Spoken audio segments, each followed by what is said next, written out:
Chapter 9. The Lord spoke to Moses in the wilderness of Sinai in the first month of the second year after they had come out of the land of Egypt, saying, Moreover, let the children of Israel keep the Passover in its appointed season. On the 14th day of this month at evening you shall keep it in its appointed season, according to all its statutes, and according to all its ordinances you shall keep it. Moses spoke to the children of Israel that they should keep the Passover. They kept the Passover in the first month, on the 14th day of the month, at the evening, in the wilderness of Sinai, according to all that the Lord commanded Moses, so the children of Israel did. There were certain men who were unclean because of the dead body of a man, so that they could not keep the Passover on that day, and they came before Moses and before Aaron on that day. Those men said to him, We are unclean because of the dead body of a man. Why are we kept back that we may not offer the offering of the Lord in its appointed season among the children of Israel? Moses answered them, Wait, that I may hear what the Lord will command concerning you. The Lord spoke to Moses, saying, Say to the children of Israel, If any man of you or of your generations is unclean by reason of a dead body, or is on a journey far away, he shall still keep the Passover to the Lord. In the second month, on the 14th day at evening, they shall keep it. They shall eat it with unleavened bread and bitter herbs. They shall leave none of it until the morning, nor break a bone of it. According to all the statute of the Passover they shall keep it.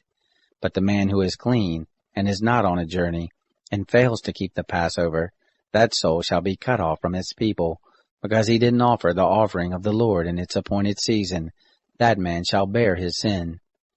If a foreigner lives among you, and desires to keep the Passover to the Lord, according to the statute of the Passover and according to its ordinance, so shall he do. You shall have one statute, both for the foreigner and for him who is born in the land.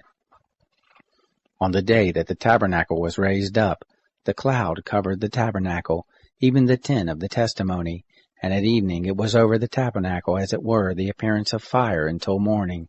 So it was continually. The cloud covered it, and the appearance of fire by night. Whenever the cloud was taken up from over the tent, then after that the children of Israel traveled, and in the place where the cloud remained, there the children of Israel encamped. At the commandment of the Lord the children of Israel traveled, and at the commandment of the Lord they encamped. As long as the cloud remained on the tabernacle they remained encamped. When the cloud stayed on the tabernacle many days, then the children of Israel kept the charge of the Lord, and didn't travel. Sometimes the cloud was a few days on the tabernacle. Then according to the commandment of the Lord they remained encamped, and according to the commandment of the Lord they traveled. Sometimes the cloud was from evening until morning, and when the cloud was taken up in the morning they traveled, or by day and by night, when the cloud was taken up they traveled. Whether it was 2 days, or a month, or a year that the cloud stayed on the tabernacle, remaining on it, the children of Israel remained encamped and didn't travel. But when it was taken up, they traveled. At the commandment of the Lord they encamped, and at the commandment of the Lord they traveled. They kept the charge of the Lord, at the commandment of the Lord by Moses.